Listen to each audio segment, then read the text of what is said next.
Isang araw, nag-decide kami ng asawa ko na umuwi sa province. From Manila to Mindoro, pinili namin na gabi bumiyahe para hindi mainit. Na-experience na rin kasi namin magbiyahe sa araw. Grabe, sobrang tindi ng init. Parang may heat stroke ako. May heat stroke ako sa'yo, Char. Grabe, sobrang tindi talaga ng init. Nga pala guys, ugaliin natin i-check ang mga motor natin a day before para safe. Nung makarating kami sa Calapan Point, nag-turn on ako ng MDL or mini driving light. Dahil madaling araw na kami nakarating at madilim pa rin ang daan. Buti na lang at hindi kami namatayan ng motor kasi hindi na pala ito mag-start dahil lobat na ang battery nang di ko namamalayan.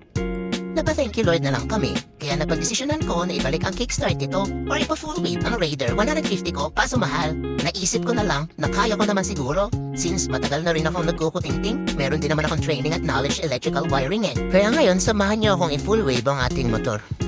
Gumamit nga pala ako ng TTGR full wave rectifier o regulator. Kaso mali yung nabili ko dapat female connect